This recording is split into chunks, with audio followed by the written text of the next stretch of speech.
Right now, deep inside your brain, your nucleus basalis, the tiny cluster that manufactures acetylcholine, is quietly cutting your supply. Acetylcholine is the chemical that keeps your attention locked on one thing. And right now, it's falling, slowly, silently. The neurologists who mapped this system admit they have no way to switch it back on once the drop begins. You feel it as your focus sliding off the page, as the same paragraph read 3 times, refusing to stick. As a conversation where you nod along but nothing lands. That's not you getting lazy. That's acetylcholine draining out of your cortex in real time. Every scroll, every notification, every half-finished task pulls a little more from the tank.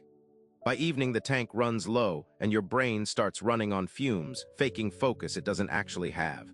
Here's what's happening under the surface. Deep in the basal forebrain, cholinergic neurons stretch long fibers up into your cortex and hippocampus, like wires feeding a control panel. Acetylcholine is the signal that tells those regions, "This matters, sharpen it, encode it, hold on to it." When levels are high, the world snaps into focus. Edges are crisp, memory sticks.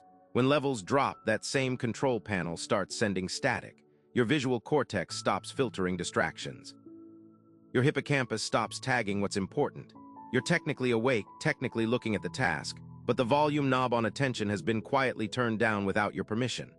Researchers who study this system will tell you they can track the decline on a scan.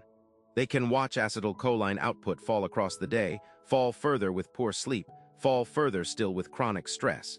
What they can't do is reverse it on command. There's no switch, no pill that safely restores it in the moment, no clean fix in the literature. Some labs studying long-term cholinergic decline even link it to the same pathway involved in age-related memory loss, which is part of why this particular drop gets studied so intensely, and why the people closest to it sound the most uneasy about how little control we actually have over it. And here's the part that upends what you've been told. You've probably been taught that the fix is to push harder, more coffee, more willpower, force your eyes back on the page. That backfires. Sustained, effortful focus burns through acetylcholine faster than almost anything else you do. Caffeine masks the fatigue without refilling the tank. So the harder you grind through the crash, the emptier the tank gets, which is exactly why an all-nighter of focus leaves you dumber than when you started, no matter how much caffeine you used to force it. So what do high performers actually do differently? They don't fight the drop, they interrupt it. The rule is simple. Every 25 to 30 minutes of real focus, they take a 90-second break that involves something completely unrelated and mildly novel, not scrolling, not resting blank, but something new. Stepping outside, rearranging 3 objects on a desk, naming 5 colors in the room out loud. Novelty triggers a fresh, small burst of acetylcholine release because the cholinergic system responds to new information the way it responds to importance. That burst doesn't max out your tank, but it slows the drain, keeping you in a usable range for hours instead of collapsing by mid-afternoon. It's not about resting less. It's about resting differently on a rhythm the chemistry actually responds to. Try it tonight. Set a 25-minute timer on whatever you're working on. When it goes off, don't check your phone.